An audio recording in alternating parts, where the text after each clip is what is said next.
Maret 1879 di ULM, Jerman, dan ia merupakan seorang putra dari insinyur listrik. Ayah Albert Einstein bernama Hermann Einstein dan ibunya bernama Pauline Koch. Albert Einstein pindah ke Munich pada tahun 1880 karena ayahnya dan pamannya bernama Jacob membangun sebuah perusahaan listrik yang memanfaatkan arus listrik searah. Perusahaan yang dibangun mereka bernama Elektrotechnischen Fabrik die Einstein C. Albert Einstein menempuh pendidikan dasar di sekolah dasar Katolik yang ada di Munich. Ia menempuh pendidikan itu selama 5 tahun dan ditempuh selama 3 tahun. Ketika ia berusia 8 tahun, pendidikan Albert Einstein dipindahkan ke Gymnasium Louis-Fort yang sekarang bernama Gymnasium Albert Einstein. Tempat itu tempat di mana ia menempuh pendidikan sekolah menengah pertama dan sekolah menengah atas. Nah, pada suatu waktu Albert Einstein sempat bersitegang pada pihak sekolah karena tidak suka dengan metode mengajar yang diajarkan oleh guru-gurunya. Bahkan, ia sampai sempat menulis dan mengatakan bahwa semangat belajar dan pikiran kreatif yang ia miliki hilang begitu saja karena pelajar hafalan yang cukup padat. Kecintaan Albert Einstein pada dunia matematika dan fisika sudah terlihat sejak dini, dan hal itu sangat terlihat ketika ia mendapatkan nilai matematika paling tinggi dari teman-teman sekelasnya. Dan hal itu terjadi selama bertahun-tahun. Bukan hanya itu saja, pada usia 12 tahun dia juga bisa mempelajari tentang aljabar dan geometri Euclides sendiri. Dan dia juga bisa dapat memberikan kebenaran pada teorema Pythagoras. Pada saat usia 12 tahun, Albert Einstein diberikan sebuah buku geometri oleh guru les keluarganya yang bernama Max Talmud. Dalam waktu singkat, Albert Einstein sudah dapat menyelesaikan seluruh soal yang ada di buku tersebut. Dan pada usia 14 tahun, ia beranggapan bahwa telah menguasai kalkulus, integral, dan diferensial. Pada usia 17 tahun, Albert Einstein melanjutkan pendidikannya ke Politeknik Federal Swiss di kota Zurich yang saat ini bernama Eidgenössische Technische Hochschule ETH dengan tujuan untuk mempelajari ilmu fisika dan matematika. Pada tahun 1903, Albert Einstein menikah dengan seorang perempuan yang bernama Mileva Marie. Setelah menikah selama 1 tahun, mereka mempunyai seorang anak yang bernama Hans Albert Einstein, dan anak itu lahir di Bern, Swiss. Anak kedua Albert Einstein yang bernama Edward lahir di Zurich, Swiss. Sejak tahun 1912, Albert Einstein sudah menjalani hubungan dengan Elsa Lomfeld, dan pada tahun 1919, Albert Einstein menikahi sepupunya yang bernama Elsa Lomfeld.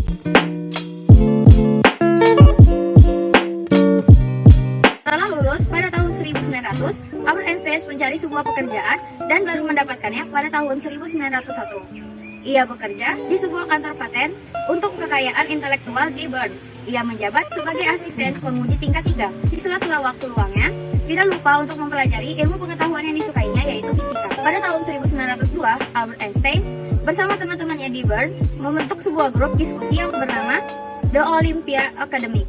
Grup kecil ini biasa melakukan pertemuan secara teratur dengan pembahasan berupa sains dan filsafat. Setelah beberapa tahun kerja di kantor paten ini, di tahun 1903, Albert Einstein diangkat sebagai karyawan tetap.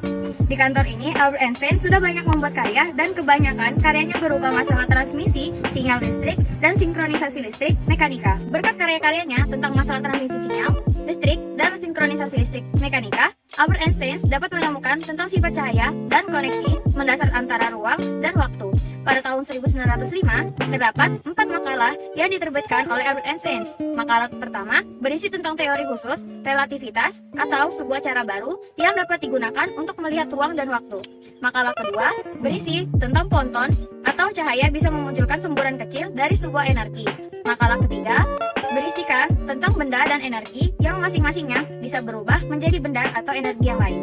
Makalah keempat berisi tentang kecepatan yang berupa gerakan partikel-partikel kecil yang berada di dalam larutan atau dikenal sebagai sebutan gerakan Born.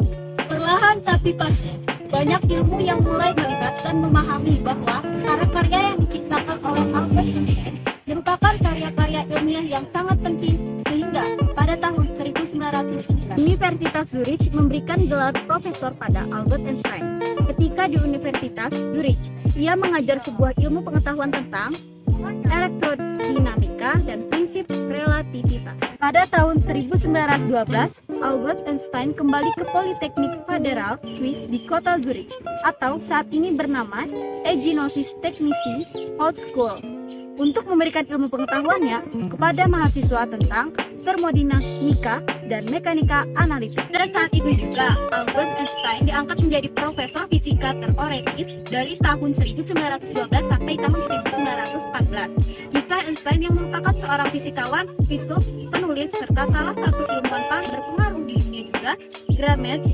ditemukan melalui buku Albert Einstein, Percik-percik Inspirasi dan Motivasi.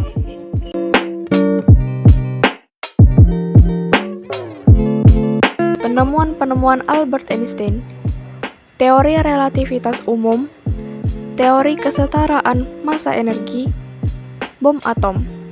Prestasi Albert Einstein, Nobel di bidang fisika, memiliki 3 gelar doktor kehormatan, dianugerahi medali Max Planck. Albert Einstein adalah orang yang sangat jenius sehingga selama hidupnya sudah melakukan banyak penelitian dan sudah banyak menemukan berbagai macam temuan seperti teori relativitas, teori kesetaraan massa dan energi, dan masih banyak lagi. Semua teori-teori dan penemuan-penemuan itu sampai saat ini masih digunakan baik itu oleh seorang yang baru terjun ke dunia fisika ataupun seorang ilmuwan fisika. Teori relativitas yang diciptakan oleh Albert Einstein secara garis besar merupakan cara untuk melihat hukum-hukum alam yang seolah-olah seperti hukum-hukum geometri yang diterapkan pada dunia fisika. Salah satu contoh yang bisa menggambarkan tentang bagaimana teori itu bekerja adalah ketika kamu sedang berada di dalam kereta api yang sedang tidak berjalan dan kamu melihat kereta api lain sedang berjalan, maka secara bersamaan kamu akan merasakan kalau kereta api yang sedang dinaiki seakan-akan bergerak mundur. Baiklah, motivasi yang dapat kita ambil dari seorang Albert Einstein adalah bahwa hidup itu seperti mengendarai sepeda. Untuk menjaga keseimbangan, Anda harus terus bergerak dan terus berusaha. Dan lebih penting menjadi manusia yang berguna daripada menjadi manusia yang sukses.